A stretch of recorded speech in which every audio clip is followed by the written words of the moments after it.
Bonjour et bienvenue dans cette vidéo pour les premières EFG dans laquelle on traite les sujets d'examen. Nous sommes en juin 2018 et on va faire la dernière question de la partie 2, c'est-à-dire la question 5. Soit f une fonction. On donne ci-contre la représentation graphique de la fonction dérivée f'. Alors déjà, attention, ici c'est la dérivée, ce n'est pas la fonction, donc c'est cf'. Première question, dresser le tableau de variation de f, puis tracer une courbe qui pourrait être celle de f. Alors allons-y pour le tableau de variation. Dans un tableau de variation, dans la première ligne, on a les x, le domaine de définition, et on met les racines de la dérivée. Alors où sont-elles, ces racines de la dérivée? Elles sont ici. Je vous rappelle que les racines d'une fonction, ce sont les abscisses des points d'intersection de la courbe avec l'axe des abscisses. Donc, dans cet exemple, on en a 3, on a -1, on a 2 et on a 3. Ensuite, un tableau de variation comporte deux autres lignes. D'une part, on a le signe de la dérivée et d'autre part, les variations de la fonction. Alors, je vais déjà inscrire ces racines qui sont symbolisées par un 0 ici, puisque cela signifie f' de x égale 0. Et maintenant, je vais regarder le signe de la dérivée. Alors attention, je m'en fiche si elle est croissante ou décroissante, celle-là. Tout ce qui m'intéresse, c'est son signe. Donc, est-ce qu'elle est au-dessus ou en dessous de l'axe des x? C'est ça, son signe. Alors ici, elle est en dessous, donc ça veut dire qu'entre moins l'infini et moins 1, j'ai un moins. Ensuite, ici, jusque-là, c'est-à-dire entre moins 1 et 2, elle est au-dessus de l'axe des x, donc j'ai un plus.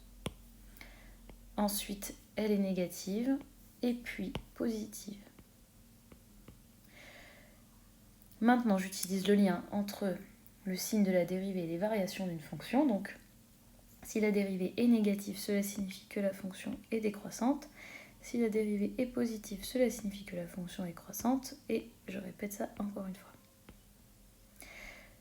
Alors, normalement, on met des valeurs ici. Malheureusement, on n'a aucune idée de ces valeurs, puisqu'on n'a pas la formule et on a la courbe de f'. Et là, ces valeurs, elles concernent f. Donc, on a terminé notre tableau, on ne peut rien faire de plus, peut-être à part dire que là, il y a un minimum, là, il y a un maximum, et là, il y a un minimum.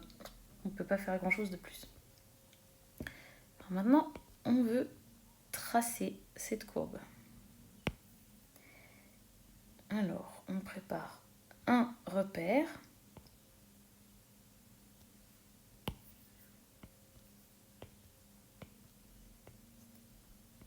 Et ici, je vous rappelle que mon repère n'est pas prêt parce que je n'ai pas mis les unités. Et j'insiste encore une fois, un repère qui n'a pas d'unité n'a aucun sens. Le graphique, on ne peut pas le comprendre. Donc si vous n'avez pas d'unité, vous n'aurez pas les points non plus sur votre graphique. Alors on y va avec les unités. Assurez-vous d'avoir bien toutes les informations avant de commencer. Ok, alors qu'est-ce que je sais? Je sais que j'ai une fonction qui va descendre jusqu'au point d'abscisse -1. Mais je ne connais pas l'ordonnée, donc c'est un peu dommage. Donc en fait, je descends comme j'ai envie, tant que je m'arrête de descendre au point d'abscisse -1. Donc si vous voulez, allez, je fais un petit truc comme ça.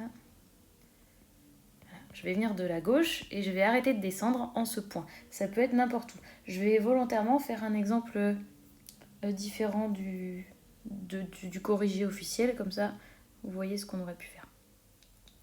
Alors je vais mettre comme si c'était jusqu'au point -1, 1.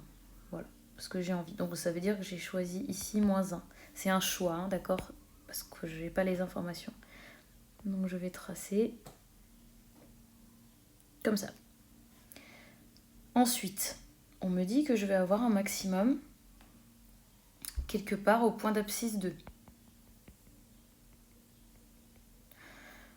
Je sais pas où, mais je vais choisir ici. Et ici, je vais avoir un maximum. Donc je vais faire ça. Hop. Et ensuite, on me dit un minimum au point d'abscisse 3.